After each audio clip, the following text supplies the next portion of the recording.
Buenas a todos. Otro viernes más. El Star Citizen Live. En este caso aparece hablando el señor Tony Zurbak, ¿ok? Que es el excelentísimo creador del sistema Quantum, que es lo que hará que el universo parezca que está vivo, que la economía es dinámica, que nos tengamos que hacer quebraderos de cabeza, o sea, que tengamos quebraderos de cabeza para vender nuestras cosas en una casa de subasta, especular, encontrar rutas alternativas para poder atracar o no ser robado, minar. Es decir, va a ser el paraíso. Y nada, faltan 2 minutos y 3 segundos y me da justo el tiempo para ir al baño y volver. Ahora.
Bueno, chavales, va a empezar ahora la mandanguita.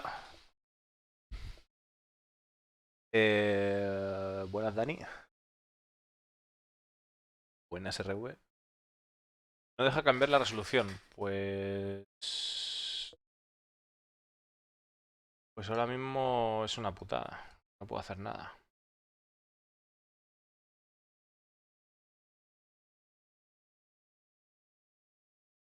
No puedo hacer nada ahora mismo,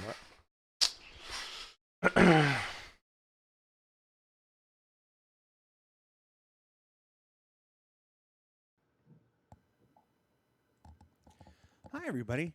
Welcome to Star Citizen Live Dynamic Events with Tony Zurbak. I'm your host, Jared Huckabee.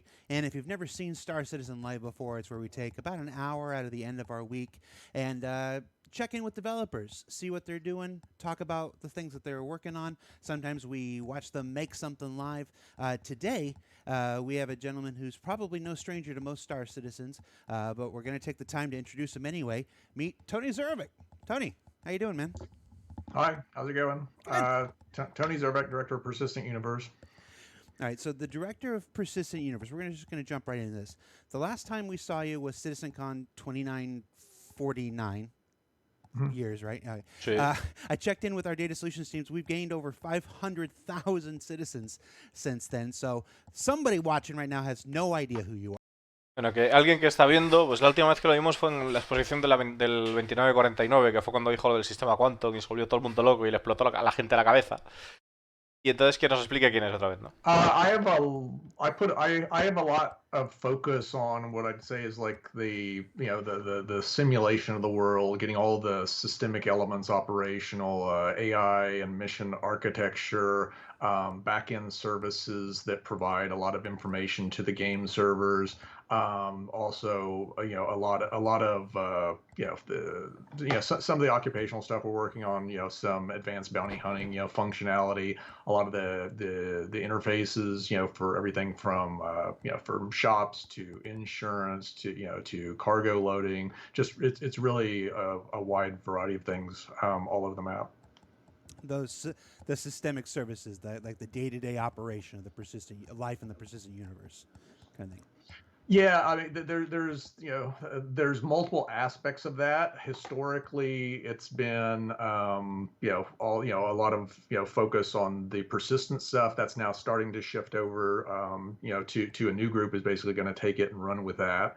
And we're going to basically affect a handover, a transition, and we're basically taking some of those existing resources, and we're going to retask them with helping to add some additional bandwidth into some of these areas that we've been wanting to flesh out for an extended period of time, but there are always so many other higher priorities. And we think just as of pretty recently, like within the last literally month or so, we've finally eliminated enough of the bottlenecks on the back end side to where we can pretty confidently support at least 20,000 players, concurrently. Might be higher. It's difficult to say until you actually get, stress test some of these things.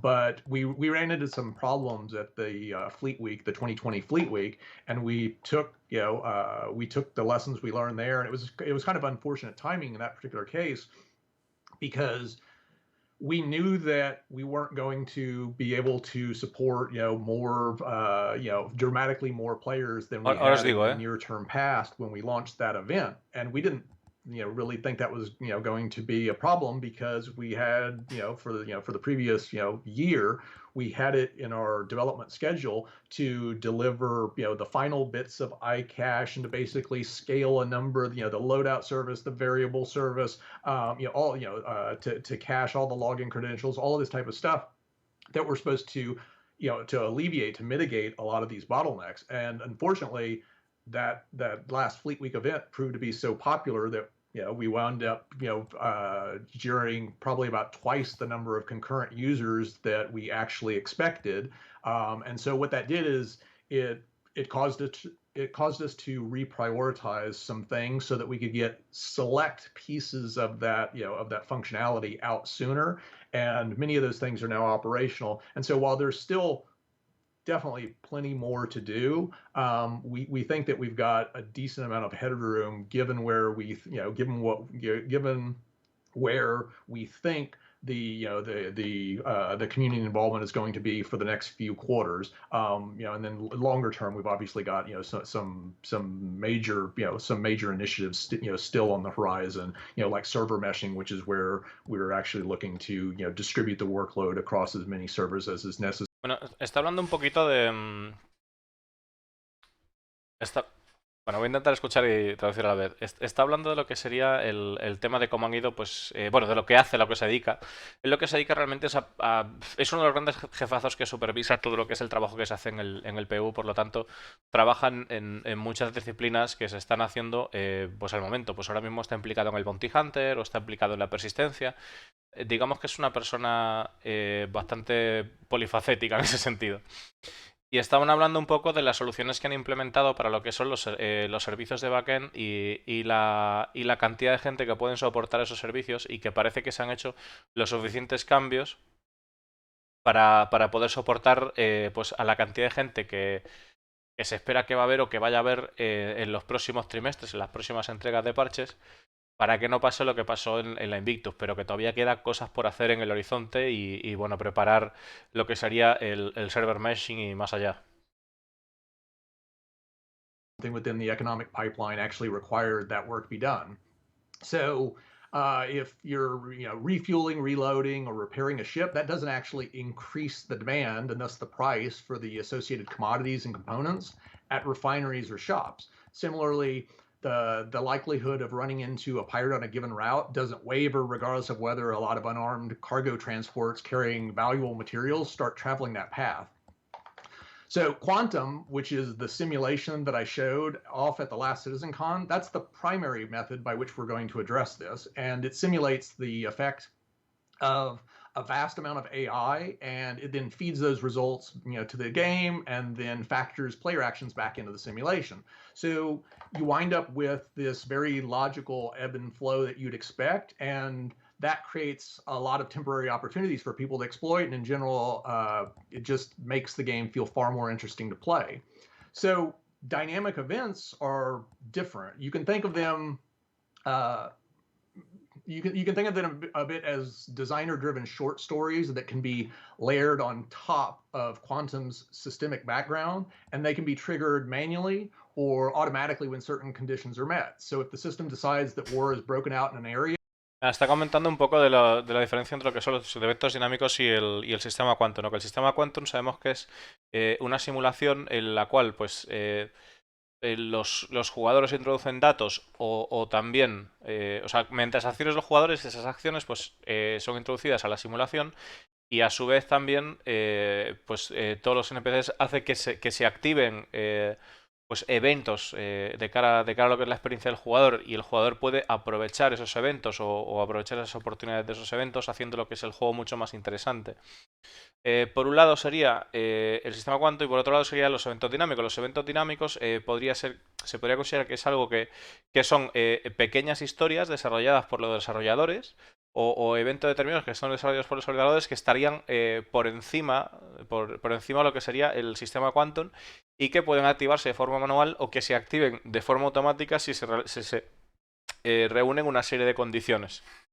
As an example, if all that a shop was going to do was basically offer a certain number of items for sale or a particular price, then the effort that we've expended to get us to here, was dramatically over-engineered, and it's been that way for the last 2.5 years, and it's only now that you're starting to bring in Quantum and have Quantum start to dictate some of this information, these services, which then cache this information. They're also responsible for basically receiving callbacks from the individual shops and then feeding, on occasion, some of those transactional events back to the mission instances that are running on some of these servers. That you start to see why we made some of the choices we did back then. And in other words, it's kind of like before you can get around to building the skyscraper, you have to lay the foundation. And so we've said this so many times in the past, and we're starting to get to the point now to where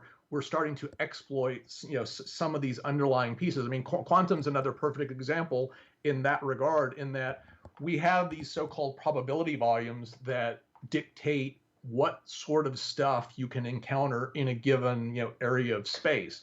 And then we have shops, and we have service beacons, and we have all of these different systems. But right now, designers go in, even missions, what missions are available where and for what amount of money, and what level of risk you're going to incur when you actually accept them. That's all fixed right now. The designers are able to set up these data structures, but what we haven't previously been able to do is provide the real-time dynamic inputs that would allow us to make these things ebb and flow. In other words, if there's currently a lot of pirates in an area, then having something delivered to that area should logically cost more. There's a greater risk to you and your ship and and all that type of stuff.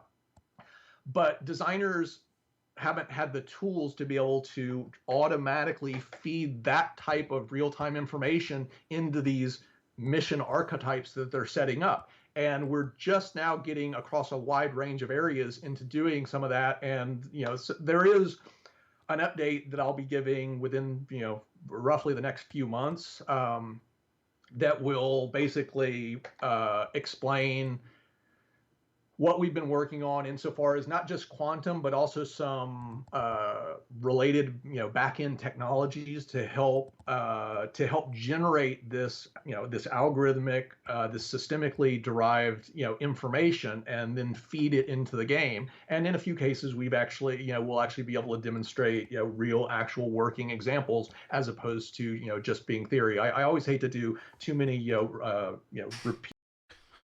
Bueno, están hablando un poco del estado de las misiones actuales y tal, que no se parecen nada al sistema Quantum y que ahora mismo simplemente pues necesitan probar ciertas cosas o necesitan probar los volúmenes de probabilidad, necesitan probar cómo funcionan las misiones ahora o cómo funcionan de esta manera y que son fijadas por los desarrolladores, que no tienen nada que ver evidentemente con el futuro del sistema Quantum. Que será algo que se vaya modificando, como por ejemplo si hay una zona en la que hay un material y ese material se necesita, pero esa zona pues tiene muchos piratas, pues tiene lógica que ese precio suba, pero eso todo será mediante unos algoritmos.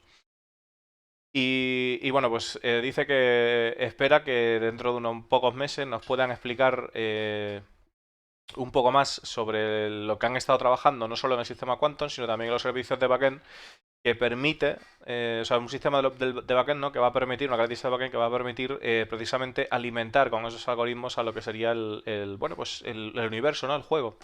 Y podamos ya incluso tener una demo más real de lo que sería el sistema Quantum. Multiple facets of what we're aiming to deliver, so it's coming. Yeah, just in our long history of saying, "Hey, we're going to have a special video out at this point talking about this thing." Our track record's not so good here, so just hang tight. All right. So right now on the PTU, there's a dynamic event, our first dynamic event called Xenothreat that's currently being tested now. Without spoiling the event, we obviously don't want to break it down and be like, hey, phase one is this. We don't want to go into that much detail on it. But tell us what Xenothreat is, what we're hoping to accomplish. ¿Qué es Xenothreat y qué tenemos que There were two primary alcanzar? things on our mind when thinking about this event, and we started discussing this internally probably almost a year ago. Back in first quarter 2020, what we wanted to achieve, and the other thing that we wanted, besides it being fun, was that it wouldn't cause us to deviate too much from the natural trajectory of the development effort. In other words, it couldn't be too disruptive. We wanted to take the things that logically followed in terms of the development effort and look for ways that we could exploit. Bueno, una de las cosas que querían hacer a la hora que tuvieron en cuenta a la hora de hacer el evento era, aparte del evento en sí, de no desviarse demasiado de lo que sería el desarrollo en sí, sino que las cosas que utilizasen ayudasen al desarrollo también del videojuego, al camino que estamos siguiendo con el desarrollo. Be the case, that always happens, and so one of the primary things that we wanted to do was get all of the mission and backend infrastructure operational. And this is, it's, for example, there's backend tools now, and I'll cover this, in the upcoming presentation, to activate and monitor and deactivate missions. And that's, again, if you look at Xenothreat, the amount of work that's gone into allowing this event to basically be to be activated is far larger than what you're able to see right now. What I mean by that is it exposes an entirely different way for designers to start to set these things up. They're able to, for example, within the when they're crafting the mission archetype logic, they can now declare these static instanced variables that are managed by the back end. And they also have the concept of phases, which are conditionals that can be associated with these variables that are managed by the back end. And the significance of this is that we can coordinate mission logic across all the different servers. And that's how Xenothreat fundamentally works, which is we have 4 phases in this. Lo que está hablando es un poco de la Xenothreat y de que va más allá de lo que es el evento en sí, sino que también todo el trabajo que está haciendo de las herramientas para lo que es activar el evento o desactivar el evento, o incluso lo que son el tema de cuando tú tienes una fase, pues esa fase de alguna manera pues se almacena o sea, el resultado o lo que sea, bueno, pues se almacena en el backend y luego pues eso se puede reutilizar para enlazarlo con otra fase. Y además como que se puede activar o trabajar con lo que es el evento de Xenothreat en sí a lo largo de todos los servidores a la vez, y que eso parece que es un avance mucho más grande de lo que simplemente vemos nosotros, que es el evento de la Xenothreat. Servers we have to keep them all in lockstep. And then there's all sorts of fine tuning that goes on to where, well, if you've got a particular server and it's in, say, phase 2 and they're restocking and they've got the Javelin in port, and then and the designers can actually set it up to do things, and they are things like the number of Javelins that are successfully restocked in phase 2 can then serve as an input to phase 3, such that the frequency of support you get from the UEE Navy depends upon how successful you were in defending those ships in that earlier phase. And again, it's what matters less is the specifics of what we're doing, right this moment with that, and more what we're allowing the designers to do in the future, how we're basically unblocking them Claro, está diciendo que ahora, por ejemplo, pueden sentar la base de lo que sería la configuración de que según la cantidad de javelins que consigas poner en funcionamiento mediante esa fase de restock, pues podrías conseguir más o menos apoyo de la UE. Entonces, la herramienta que eso produce, si bien el resultado pues está muy bien, o sea, lo interesante es saber qué podrán hacer los desarrolladores con esa herramienta en concreto en el futuro. Responded to the threat of torpedoes. So originally, and I say this was still true as of about 4 months ago when we finally got to the major push in that regard. Originally, neither turrets nor ships tasked with defending a capital ship paid them any heed. And that meant that it was way too easy to take these capital ships out in the early days. It was literally trivial. It was no fun at all. And so we spent over a month fine-tuning various systems so that countermeasures would be launched and worked as expected. Turrets would prioritize major incoming threats like a torpedo over most other things. Players would be rewarded for coordinating their attacks with one another. Like you tend to be much more successful if 3 players launch torpedoes at the same time. And we built in into the logic this sense to where it's not like it's proper target selection. Well, what we didn't want to do is make it too robotic, too precise. Not because you might not have that 1,000 years in the future, but simply because it's not fun. And so, what we wanted to do, if it targets perfectly, and if it's able to, perfectly shift its attention, it simply didn't deliver the gameplay feeling that we wanted. And so, again, we've spent weeks and weeks tweaking, fine tuning this until we. Está diciendo que han gastado semanas y semanas ajustando y asegurándose que las contramedidas funcionan bien. El hecho de que si varios jugadores se coordinan para lanzar torpedos, pues pueden tener más posibilidades de éxito. El hecho de ajustar bien para que las naves se defendieran bien de los torpedos, para que no fuera tan fácil para los jugadores el abatir las naves y ya está, ¿no?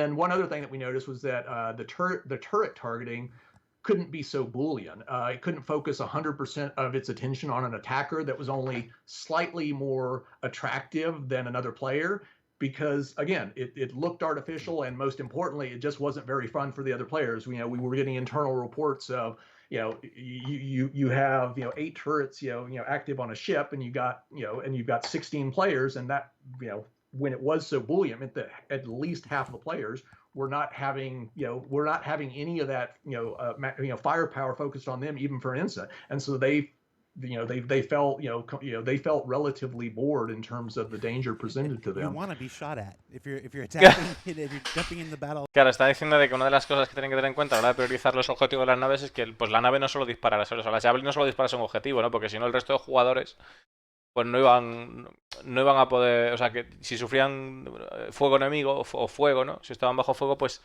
podrían pues podrían divertirse más, ¿no? En cualquier nave de estas, o sea, tendrían la sensación más de diversión. Y dice Hijo Landon, me encantaría ser disparado, por supuesto. Yo quiero ser disparado si voy a hacer un evento de eso. No quiero que me disparen, si no, no me divierto. Y sí, lo dice en plan de coña, pero esa es la idea, ¿no? Que tratar de tunear las cosas, o sea, de ajustar las cosas en el evento sin que, o sea, evitando lo que es la sensación robótica, la sensación automática de las cosas. If you're firing upon them, if a torpedo is launched at the capital ship, they'll see that as a greater threat, break off, potentially at risk to themselves, and prioritize dealing with that torpedo.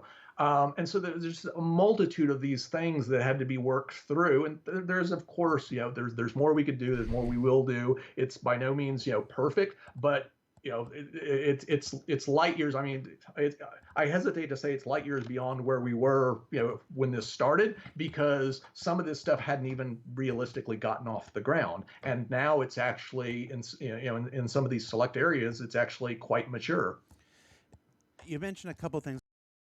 Claro, está diciendo de que las cosas que hay ahora puestas, que realmente cuando empezaron el proyecto ni siquiera los habían soñado y ahora mismo está en un estado bastante maduro. Todo el tema de defenderse de torpedos, el combate empieza a tener sentido, ¿no? We've got a lot there. Yeah, some of it you just heard from Tony, but we'll dive into more detail in next week's ISC. I wanted to talk to you about other things you touched on. You mentioned some shared information between servers.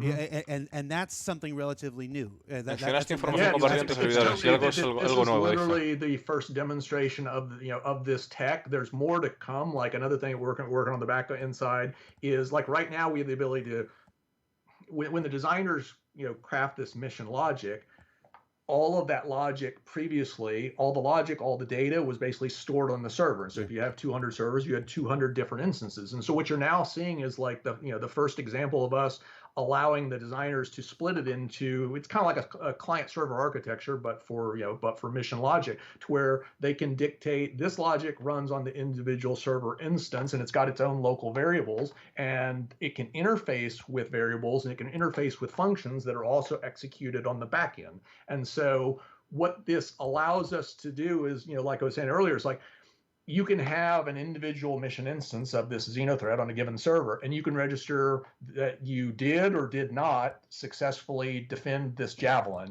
Did you sufficiently restock it and it left and you were victorious, or did it suffer so much damage that it had to run away? And so we actually tally the number of of successful restockings, and then, like I said earlier, that directly impacts how quickly that javelin is going to come support you, assuming you need it in those later stages. And again, the important point there is it's representative. What we've done now is work out the details of the tech, put it into wide operations.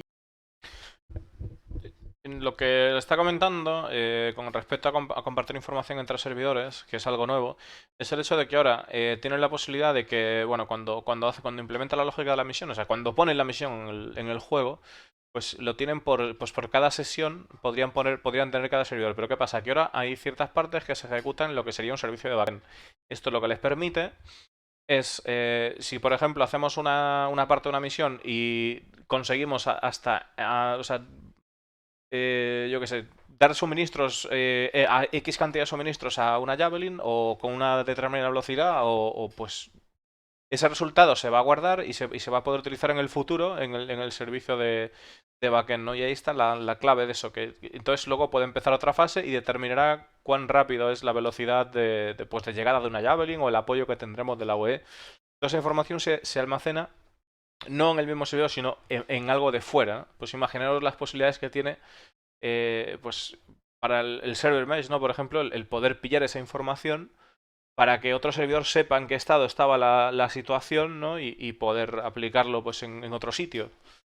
Population control, control of the actual spawn managers, things of that sort, access to areas. And you think about this, like, what is Fleet Week other than at a certain time we're going to go ahead and open the doors to a certain area and allow you entrance? And in the case of some of these upcoming events, when those events are active, we want to basically, we've decided as designers that it would be fun if we're doing a Fleet Week event, then we want to increase the demand for party favors and alcohol and fireworks or whatever other types of commodities temporarily at this location. And so for the duration of this event, we crank up the demand, the price goes higher, we broadcast that information to players, let them know, hey, by the way, the prices in this particular area for these particular commodities are getting out of whack. You might want to take advantage of, this Está diciendo que una de las cosas que quieren hacer en el futuro con con los eventos como el Invictus y demás, es, por ejemplo, en una determinada zona, aumentar la demanda de alcoholes, o sea, de licores, o subir los precios, o de comida, ¿no? De modificar la economía porque hay un evento en curso. These, portraits that they're making. So yes, you now know what the next dynamic event is. Well, there's going to be. We're just going to be keep rolling them out. We've actually we've probably got 8 or 10 specific ones planned, and like I said, each one is looking to leverage stuff that's come before and then add some new functionality. Dice que hay como 8 o 10 eventos que están por venir y que rescatarán cosas que han hecho en el pasado pero con nueva funcionalidad. O sea, todo, pues imagino la Alien Week, el Invictus, todo esto. San Patricio, ya veremos. A ver. Pero parece que todos los eventos van a tener así cositas interesantes, ¿no? At the Ninetales lockdown, where we can now dynamically affect the price of shops and stuff like this. one of the things you touched on, and again, I just want to follow up on something you said. No deviation from the existing development. How important? Not just to be clear. It's not that there's no deviation. It's that you're trying.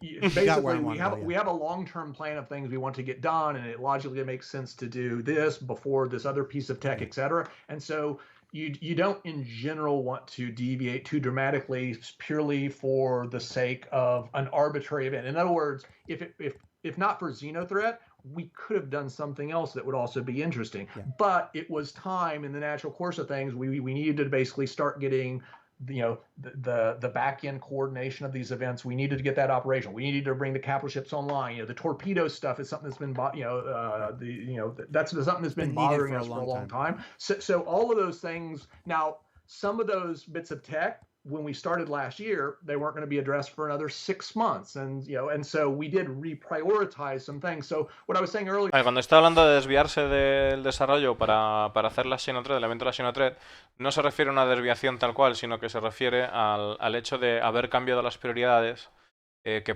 un trabajo que se podría tener que haber hecho más adelante, pues que de repente se ha adelantado, como es el tema de revisar el tema de los torpedos, para poder hacer ese evento y darle un sentido, ¿no? Porque si te lo cargaras con torpedos todo y sin nada, pues sería muy aburrido, la verdad. Focusing everyone's attention to where we know exactly how we're going to be using, everything from capital ship combat to the shop transactions that we can now have, fed back into the mission logic to a vast multitude of other things. Right. Now you hit exactly what I wanted you to hit there. That these things don't detract or derail from the development. They actually focused in and bear down on things that we already intended to do. They just bring them into a more crystalline focus for a bit. That said, there had to be some concerns. There had to be some dangers inherent. What were some of the things we needed to look out for while we were working? What scared us about this? The biggest concern from the beginning, I would say, was going to be performance. We knew performance was going to be an issue. Claro, una de las cosas que más los asustó por el tema del evento fue el rendimiento, que sabían que iba a ser un problema, ¿no? Underway to basically improve that. And then we're also attacking it, from a completely different angle, which is not just the per server performance, but the whole server meshing, initiative is intended to eventually allow us to distribute the workload over as many servers, as we need. And so that was always something that we were aware. Claro, y también no solo el tema del rendimiento que el servidor puede soportar actualmente, sino cómo afectará eso en el futuro, cómo se podrá manejar con el server meshing para poder cargar tantos servidores como sea necesario para el evento, ¿no? A dozen, and we keep replenishing them as you destroy them or take them out, make them flee, basically replenish them, quicker. How many capital ships can we put, at a time? There's been a tremendous amount of focus on optimizing everything from turret AI to even seemingly unrelated things like social AI. It's like any time you're saving there is basically additional time that you can inject into into these events that are intended to basically draw lots of players together and have and have an enormous amount of AI active. If you think about it, I mean, this is definitely the biggest such event we've done to date, and we're putting more players and more AI. Pues eso, cuántas naves capitales podían tener, que este es el evento más grande que han hecho hasta la fecha, cuántos jugadores podían poner en un área, todo eso son preocupaciones que ha surgido con el evento. Your first iteration of these things is never as mature as you would like in terms of claro, la primera interacción con este tipo de eventos nunca está tan madura como podríamos pensar, pues es la primera que tienen, ¿no? So the next few quarters, and we'll go from there. All right, so we're about halfway through. We are talking with Tony Zurbak, big head honcho guy for the Persistent Universe and Systemic Systems. Remember, if you're watching live on Twitch right now, you can submit questions with the word question in capital letters surrounded by brackets. That's going to help Tyler and our community management team pull those out from the conversations. Remember to try to keep the questions related to the stuff we're talking about today. So if you're asking about when your favorite ship's going to come out or something, that's not really si preguntas cuándo tu nave favorita va a salir, que te olvides, que no es para eso. Tony, you mentioned that that designers get that designers can use dynamic events for all manner of things. We just showed on ISC how the terrain modification tool will make things easier for designers to craft and alter the surface of planets and stuff. Dynamic events isn't just a feature for players; it's also a tool for our developers and our designers. What are some of the ways that dynamic events can help our designers make better and more dynamic stuff for Star Citizen? Well, it's like I was saying earlier. What dynamic events really are is what we set up by default is what I would call like the systemic background, right? That's what quantum is good at, which is it's like the real world economy. Things ebb and things flow, but in general, you don't have major financial crises or Great Depressions or wars, on a regular basis. But the reality, from a gameplay perspective, is you actually want a little bit of chaos here and there, and sometimes we, the designers, want to go in and specifically massage it. It's like, oh, you know what? This area of the solar system has been kind of boring to date. We're going to liven it up. And so what these dynamic events allow us to do is basically to seamlessly integrate a chunk of designer and writer driven content into this background simulations, so that how it interfaces with the the world as it currently exists, it's all logical. It's exactly what you're saying. In other words, for example, if we introduce a horde of pirates at a particular location, well, those pirates, they're going to need fuel, they're going to need ammo, they're going to need ship repairs. All of a sudden, you would expect to basically see lots more missions for escorts of transport ships in that area. You'd see more bounties being bounty service beacons being dispatched to that area. So you have all of these other logical knock-on effects you would like, and those they get for free. But you think about it, it's like in Xenothreat, there's all of this custom dialogue and stuff geared towards this, and you got to go record the specific lines and and trigger them up. So it's basically. Claro, está comentando un poco el tema de los dinámicos, de los eventos dinámicos, que es algo muy interesante por el hecho de que si nosotros tenemos un universo y lo tenemos un universo regido por el sistema Quantum, ¿no? El tema es de la simulación de economía y el universo vivo, que de repente pues un desarrollador puede decir, bueno, pues vamos a avivar un poco una zona determinada y activar bueno, en el fondo supongo que será un GM, ¿no? Un Game Master que active un evento, bueno, ya veremos, porque al final, como está comentando, pues para un evento de estas características se puede grabar un diálogo específico, se puede hacer como una especie de historia, se puede como ponerle un poco más, poner el evento un poco, darle un extra, ¿no? De lo que sería pues la vida cotidiana del verso. Y además, una vez tú pones, por ejemplo, si sueltas una horda de piratas en el verso, pues de repente eso activaría lo que es la lógica ya establecida por el Quantum, o sea, por el sistema Quantum, apareciendo más misiones de bounty, haciendo una zona más peligrosa, de repente necesitando armas, munición, o sea, pues así, armas, munición, reparaciones, combustible, porque has metido algo, ¿no? Entonces, de alguna manera, en el futuro, pues un evento como la Xenothreat se incrustará en lo que es el sistema Quantum, haciendo que se genere pues un nuevo evento, no solo del evento dinámico en cuestión, sino un evento económico, ¿no? Porque pues va a afectar a lo que es la economía de la región. We actually create a pirate encounter mission, or you create a cargo transport ship mission, a conflict, or whatever the case may be. Where what dynamic missions do is basically allow us at a smaller, more localized scale. Now we're not talking about trying to coordinate this across multiple servers or anything like that. It's just that cargo ship that you run into in this area of space. What type of cargo should it have? Should it be copper? Should it be platinum? Should it be aluminum? It probably depends. Logically, it would depend upon, well, is it coming from from an area where it purchased those things, where that stuff is mined, refined, etc., and where is it going to? And so if it's heading one direction, if the cargo transport is going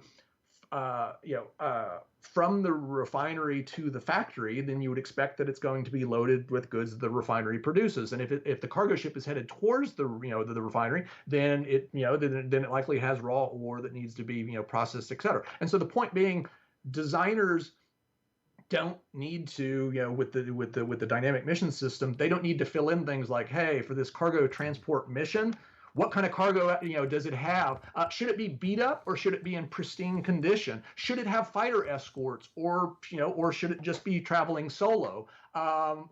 Should it basically be a derelict husk in space that you stumble upon, or should it basically be in perfectly fine, pristine condition? So these all become inputs to these setups. So the designers set up the archetypes and the system fills in the inputs, and what you wind up getting is an exponential increase in variety, because all of a sudden designers aren't trying to hard code every single specific instance. And so you can think of dynamic events as it's really just an evolution of that system that adds on some additional back end coordination and those modifiers that I talked about earlier, to where dynamic events really they grant the designer the temporary capability to nudge certain things in the simulation a particular way. Whether it be new items added to a shop's inventory. Claro, al final lo que está hablando un poco es que si tú, por ejemplo, o sea, que un desarrollador no tiene por qué preocuparse, o sea, si hace una misión de carga, llevarme una carga de punto A a punto B, o sea, el desarrollador no va a tener que preocuparse por eso, porque eso va a ser algo que se vaya generando por el sistema dinámico por el sistema dinámico de misiones, ¿no? Entonces, lo que permite los eventos dinámicos es precisamente ajustar o toquetear ciertos valores de esa simulación para, pues, durante un determinado periodo de tiempo, pues, para poder hacer algo diferente, algo variado, algo distinto, ¿no?, a lo que es la simulación en sí. It's a special event that we've come in. We've added es un evento especial, custom content, NPC conversations, all this stuff geared towards that. And so we kind of view it as one big comprehensive designer-driven package that can be merged with all of this, this back-end systemic, background. I'm sorry, I got distracted. There was a ASCII art of Tyler wearing a American top hat thing. It was weird. You mentioned that there's the systemic triggers, the things that that can trigger all these things by just meeting criteria, and then the manual triggers. Some of the folks in the chat are asking if the manual triggers are akin to like the old GM events that you would see in older MMOs. Que dice que si los eventos dinámicos o los que tienen los botones manuales, activadores manuales, son los mismos que los eventos que podríamos ver en los antiguos juegos como un Game Master. And some of these will be one time, like the Zenith Rider or a particular Fleet Week or other ones will basically just add to our library of things, that we can activate simply because we want it to liven up the place. The Nine Tails, I don't want to go into, the Nine Tails, I don't want to go into like the detail, because there's some cool stuff that we'll be introducing that players haven't, that they haven't really seen before. So I want to kind of keep some of it under wraps. But it's very representative of some of the bits of functionality that we're introducing in there will then be exploited in more dramatic fashion in subsequent dynamic events. Like one high level example would simply be the Ninetales stuff is kind of geared towards a certain area, basically being locked down as a result of aggression. And in the future, what we're going to wind up having is, if the player community doesn't beat back that particular threat, then it will grow, and all of a sudden you've got 2 or 3 or 4 different areas locked down. In other words, you the player community, have to respond and tamp out this fire. Qué guapo. Está comentando de que claro, hay varias opciones de lo que es añadir misiones. Una sería, pues, añadirlos a la librería esa del sistema Quantum y que se vayan activando, ¿no?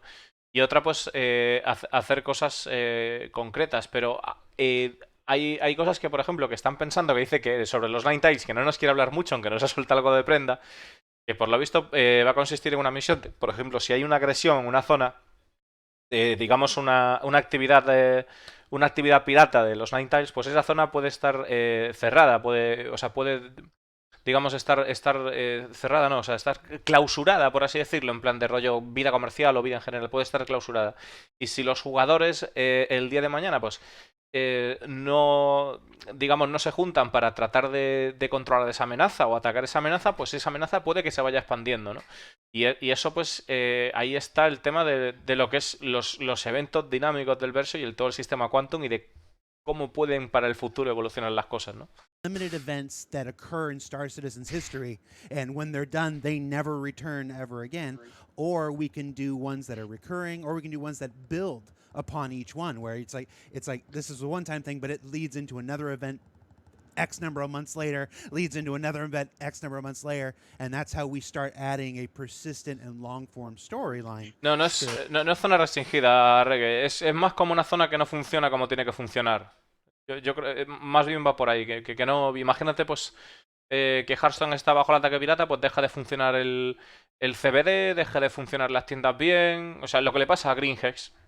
Básicamente es lo que le pasa a Greenhex. Está bajo otro lado debajo de los Ninetales. No, se supone que pues que era un hand minero y eso es de todo menos un hand minero ahora mismo. Ones where you actually have to go into, occupied space, so it's really dangerous to get there, infiltrate bases, retrieve stuff, bring it back, and then what we'd be measuring is well, how much total information or assets or stolen ships that you've retrieved, et cetera, how many have has the community pulled back. And again, I keep referring to like the community because in general these dynamic events are meant to be things that apply across the entire spectrum of servers and not isolated onto a just one individual instance.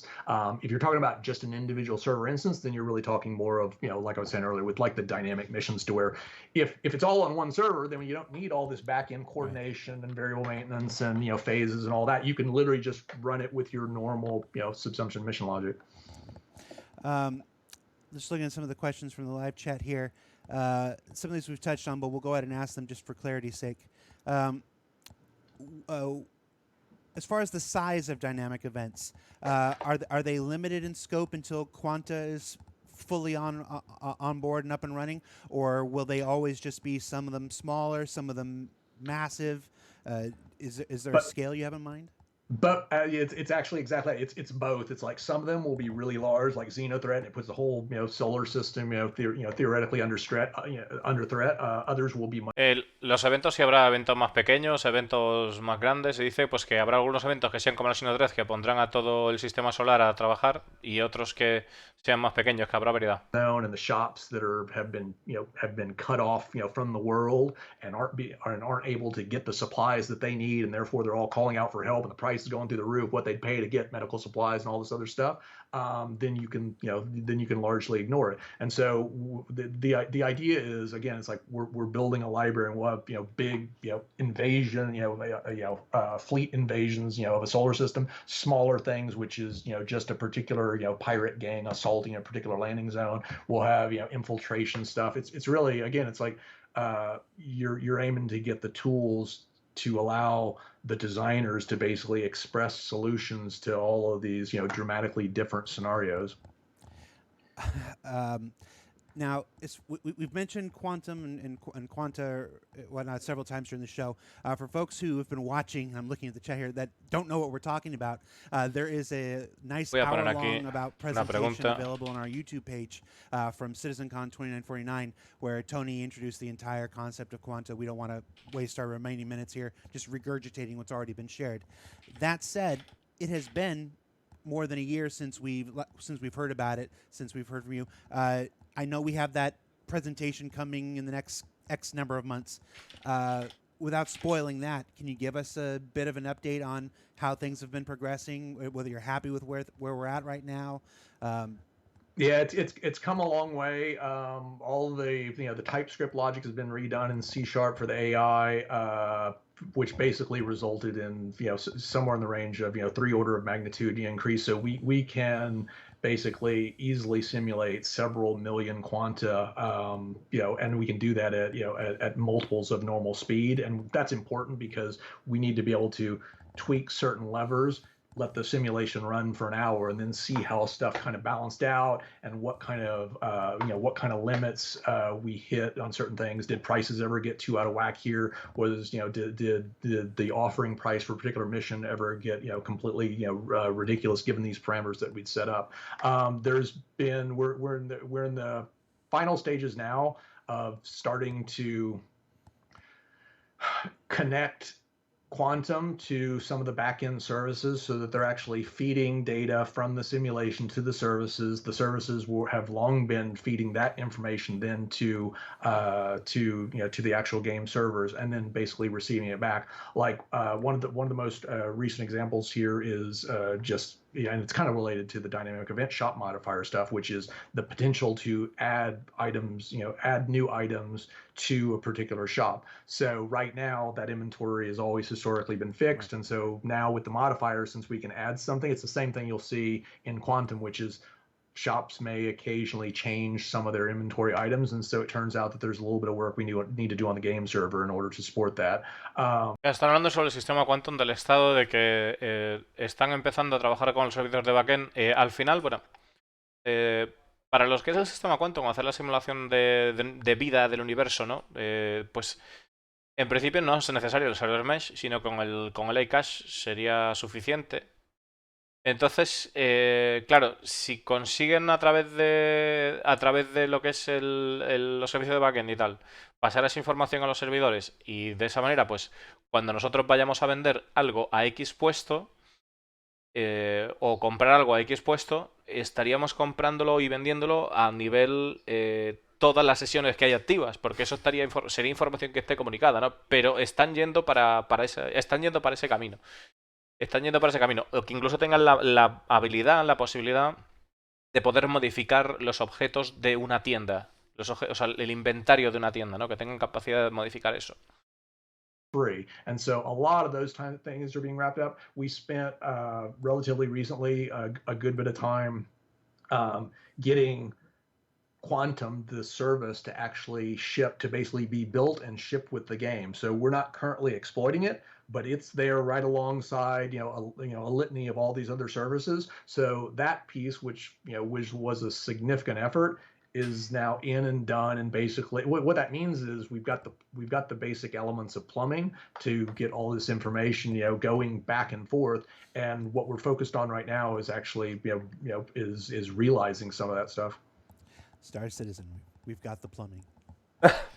Dice que tienen ya las cañerías para que toda esa información fluya, que ahora mismo están... If you plug Tony Z into the servers, would they go faster? Dice que ahora mismo están planteándose la posibilidad de ir haciendo esas implementaciones en el juego ya, de ver ese fluir del comercio, ¿no? De que proporciona el sistema Quantum.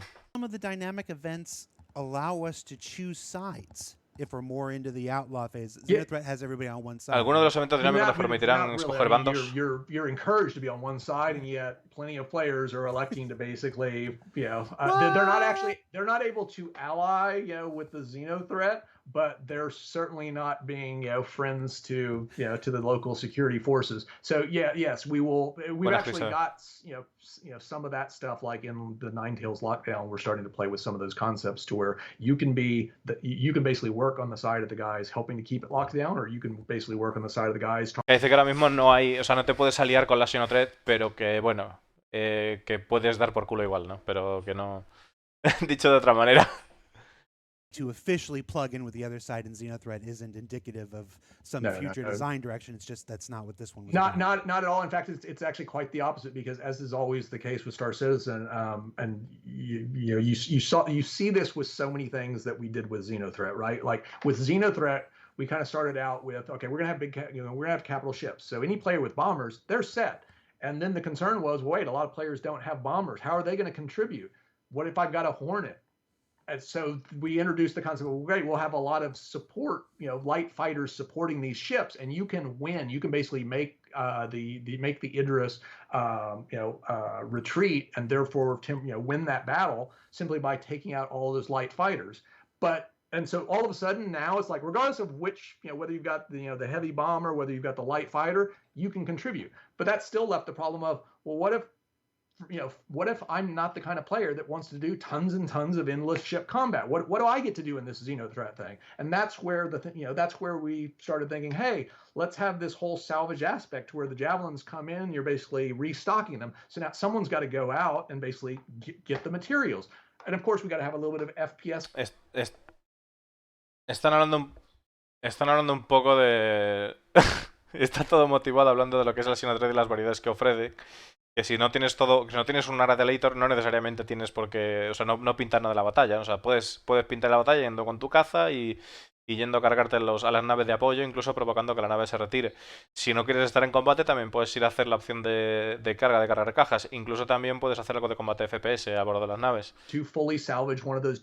Para poder ir reabasteciendo las Javelin, ¿no? Regardless of what exactly you want to do, what you find interesting. We try as much as possible to make sure that there's going to be a sufficient diversity of interesting things to do. Claro, dice que una de las cosas que se quieren cerciorar es que haya suficiente diversidad de cosas que hacer en el evento para que encuentres tu lugar.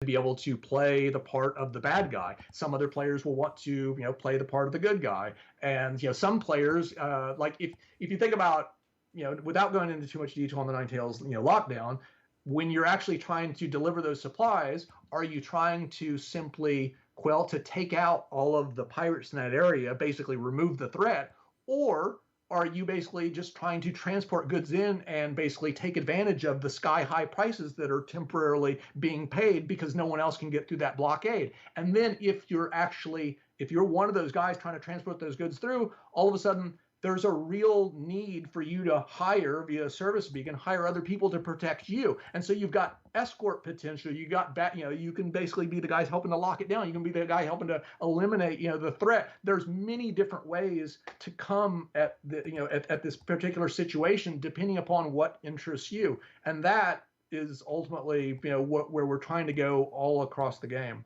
Yeah. Plugins for players in different professions and who play different ways. Claro, o sea, for people who está just hablando de que prefer the incluso FPS pues aspect. podría dar lugar a que haya o sea, de poder provocar un bloqueo para tú, o sea, en el caso de que tú quieras ir, por ejemplo, a la misión de carga, pues que sucede la posibilidad de que haya un bloqueo, de que con ese bloqueo, pues solo tú te cueles a comerciar y que consigas pues un incremento de precios de ese material, o de que pues directamente pues también se genera una misión de contratar una escolta para que te ayude a pasar ese bloqueo, o una misión para que precisamente ataque a la gente que intente pillar cajas para que tú puedas seguir.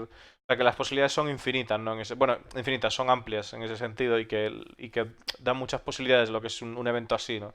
Is something you always, I mean, if you're going to have freedom, some people are going to basically want to get in there and muck it up for other people. And so the way that I would aim to address that type of stuff is basically within the rules of the system. In other words, that was why, and again, we're still in the early stages of the whole prison thing. That's why we have a prison concept, which is you can be a bad guy, and if you get caught, then you basically go you go serve your sentence. And right now, when I say the early stages, I mean like right now, escaping from prison equates to walking through a hole in the wall, and basically assuming you actually know the escape route, then then it's just a matter of time.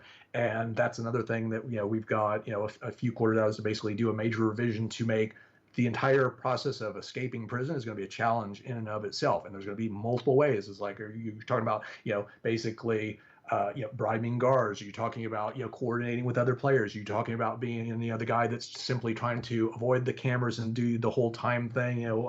Setting up distractions. Está hablando del tema del PvP y de las penalizaciones, y que ahora mismo estamos en las fases tempranas, y que la cárcel va a cambiar mucho, que ahora mismo es una broma. Ahora mismo simplemente salir por un hueco y ya está, ¿no? Que en el futuro pues tendrás que, pues podrás hacerlo de varias diferentes opciones, pero tendrás que estar en contacto con jugadores del exterior, tendrás que evitar las cámaras, tendrás que, bueno, pues hacer otra serie de cosas que nos hacen ahora. A number of different systemic elements, and what will inevitably wind up happening is players will find clever ways to exploit them to particular effect. We're actually seeing this right now. It was a bit of a headache in this morning's meeting when I was talking about the Xeno threat stuff. We were going through PvP, and apparently, some players have figured out this super clever way of very quickly, sharing credits and getting out of prison, etc. And it's always the case, right? Which is, it's an ongoing battle. When you provide a bunch of these raw elements, people will find unintended ways of basically accomplishing their effect. And I personally have always loved that, because that was always my favorite thing in games, was being able to craft not what I felt was my own unique solution. In other words, what I didn't want to do is expend copious amounts of time trying to figure out the one solution that the designer dictated would solve this particular puzzle. I'd rather give players a bunch of these logical elements, and they can string them together in all sorts of ways. And I kind of referenced that just briefly earlier, like with the prison guard, which is, well, if prison guards respond as they must to audible events, then if you can do something that that generates a noise over here, then of course they should go to investigate. And so a clever player would basically say, hey, I can the same way that they'd go investigate a noise and that would become a problem for you if you're trying to infiltrate an area, can actually become a great means for you to temporarily distract them so that you can get through a door to escape the prison, etc. And so all of this stuff, I mean, it comes back to the same thing, which is giving players the freedom.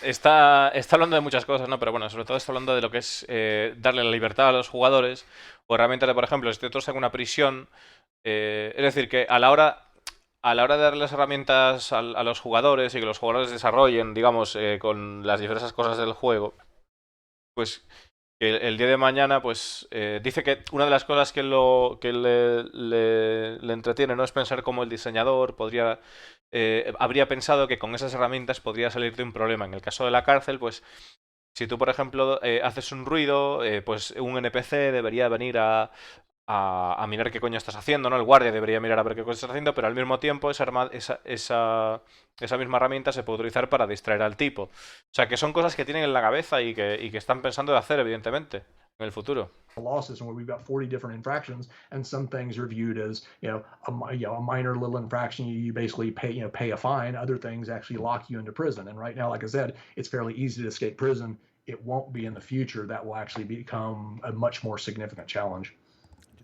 Bueno, que todo esto viene a ser para resumir, que decir que ahora mismo la prisión es muy fácil de escapar, pero que en el futuro no será nada fácil. De hecho, ya hablaron de balistas, hammerheads fuera, de toda la mandanga, ¿no?, que queda por poner. Yeah. Okay. Yeah, and PvP is just you always have to be sensitive to it because a small number of players can always ruin the experience for a lot of other people, and so you do have to put a significant amount. That's not PvP though. Yeah, but how are you going to deal with that? And certainly, there are some aspects, to where you take, administrative, action. But in general, to me, if you have to take administrative action, it usually signifies that you failed at something within the game, right? It's like in the real world, if I go out and I wreak havoc, there will be very real and obvious consequences that you quickly suffer, and it should be the same thing in a game to where you can do it, but you better. Claro, están hablando de que en el tema del PvP, que siempre va a haber una pequeña porción de jugadores que esté haciendo pues el capullo. Y a lo que Discolando le contesta y le dice que realmente eso no es verdadero PvP. Y bueno, pero dice Tony Zurbak, pues sí, eso es cierto, no es verdadero PvP, pero bueno, que siempre hay que tener en cuenta ese tipo de situaciones y que el diseñador tiene que tener este tipo de situaciones porque el juego tiene que ser como un mundo real, ¿no? Que si...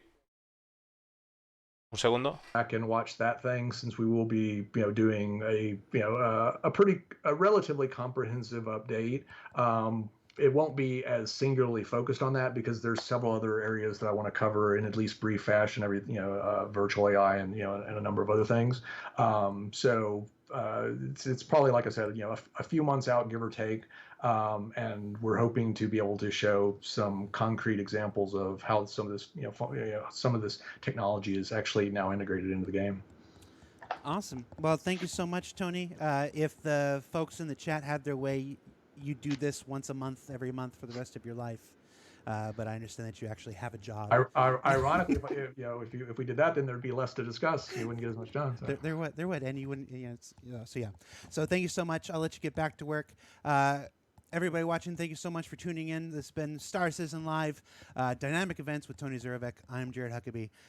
Tune in on Thursday of next week to check out an ISC all about how we brought those capital ship battles into the Precision Universe and the work that went into that, and what's next for them in the future. And then we'll be right back here with another Star Citizen Live next Friday. So take care, everybody. See ya. Laters. Grande. Bueno, pues estaban comentando al final, ¿no? Sobre el tema del PvP. Y lo que comentaban sobre el PvP, bueno, pues que los jugadores que realmente... O sea, una cosa es hacer PvP y otra cosa es hacer el capullo. Pues eso, lo que decimos siempre, que no tiene sentido estar matando a la gente porque sí o aprovecharse de bugs para dar por saco, ¿no? Que eso no se considera PvP. Discolando ha dicho que no lo considera PvP, yo tampoco, la verdad. Entonces, el tema está en que pues tiene que haber soluciones para que haya consecuencias para ese tipo de comportamientos. O sea, al final, porque ahora mismo se aprovechan precisamente de que no hay una medida en el juego que penalice a jugadores así. Entonces, el tema de. El tema de que nos comentaba al final, bueno, que pues eso, que esa responsabilidad recae en los desarrolladores y que tienen que, pues, que tratar de implementar que existan realmente esas consecuencias. ¿Ok? Entonces, bueno, pues dijo que pues eh, en el futuro pues de este año supongo, nos van a comentar más cosas sobre el sistema Quantum y de ver algunas características implementadas en el juego, ¿no? En el futuro. Futuro que es. Futuro ya es SunTM. O sea, ya se puede considerar SunTM. Es decir, SunTM abarca algo futurible, pero tangible en el tiempo de. Es decir, cuando se dice algo de SunTM, yo creo que es un motivo para poderse hipear. Porque si no, es en plan de, bueno, ya lo pondrán o queda mucho, ¿no? Pero SunTM es. No lo van a poner mañana, tampoco lo van a poner pasado ni el mes que viene, pero lo van a poner en algún momento de este año. Eso es un TM, ¿no? Entonces, todo muy bien. Aparte de eso, decían que la siguiente semana, o sea, para la semana que viene, en el Insight parece ser que nos van a hablar sobre el tema de las naves capitales de la Sinotred, de cómo las trajeron a la vida, por así decirlo, y qué futuros planes le esperan a esas naves. Y pues también va a haber un Star Citizen Live el viernes. Y bueno, pues supongo que veremos más detalles en Star Citizen. Y ahora lo que voy a hacer es irme al verso a jugar la Xenotre. Así que nos vemos ahora. Yo creo que igual sacan el live. Ahora nos vemos, chicos.